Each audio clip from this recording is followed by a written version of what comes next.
Bismillahirrahmanirrahim. Assalamualaikum warahmatullahi wabarakatuh.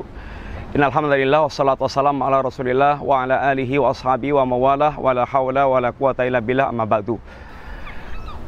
Para pemirsa, setelah kita diajak merenung bagaimana cara kita mengenal Allah, dengan cara kita merenungkan tentang ciptaan-ciptaan Allah yang ada di sekitar kita, ya lautnya, ya gunungnya, ya langitnya, ya buminya, ya hewannya, ya manusianya, ya tumbuhannya.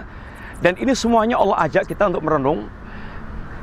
Ditambah lagi, yang lebih pokok lagi adalah mengenal Allah melalui nama-nama dan sifat Allah. Ini akan menghasilkan pengenalan kepada Allah secara hakiki.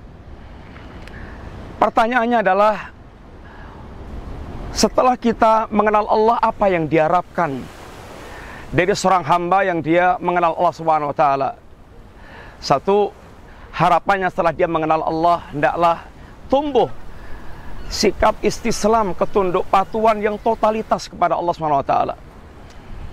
Perhatikan para sahabat yang Nabi telah tanamkan keimanan dalam hati mereka, sehingga keimanan ibaratnya telah menjadi sebuah tanaman yang mengakar kuat. Begitu turun ayat-ayat yang sifatnya adalah melarang kebiasaan mereka, seperti umpamanya pelarangan tentang homer, ayat tentang haramnya homer, maka Nabi tidak mengalami kesulitan sama sekali ketika menyampaikan ayat pelarangan homer ini. Bahkan setiap sahabat yang mendengar Nabi, utusan Nabi menyampaikan ayat Allah, menyampaikan pengumuman tentang haramnya homer, semua mereka mengatakan intahaina ya Rab, kami berhenti, kami tinggalkan ya Rab. Ini sebagai realisasi kepatuhan, ketundukan mereka. Bahkan semua simpanan homer dia buang, sampai digambarkan ganggang Madinah itu banjir dengan homer.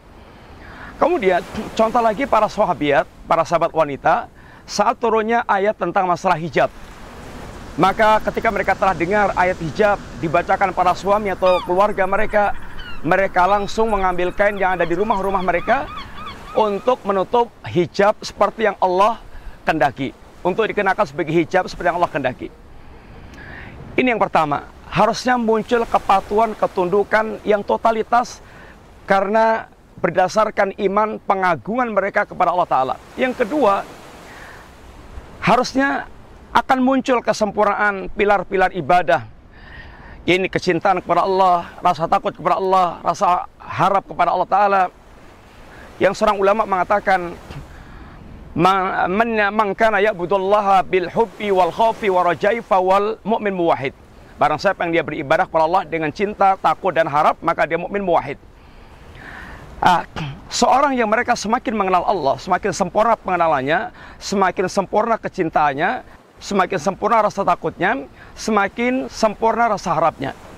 Maka Rasul pernah mengatakan, wallahi inni la'alamukum billah, demi Allah aku orang paling faham tentang Allah Ta'ala.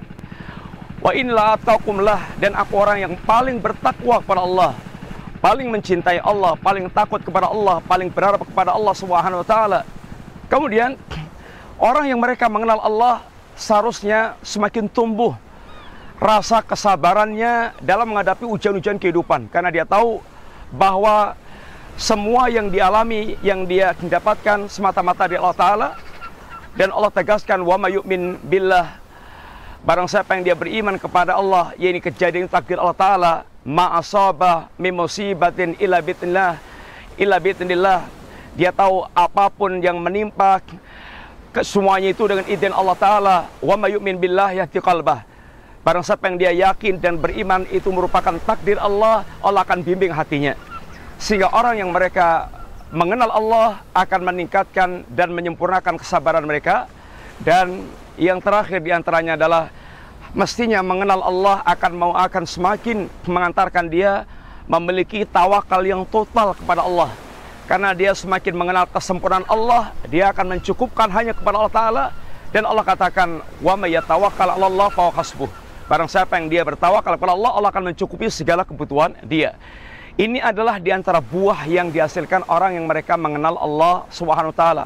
Semoga Allah menjadikan kita hamba yang semakin mengenal Allah dan semakin merasakan buah-buah mengenal Allah dalam kehidupan kita. Semoga manfaat. Wassallallahu ala nabiyina Muhammadin wa ala alihi wasallam. Assalamualaikum warahmatullahi wabarakatuh.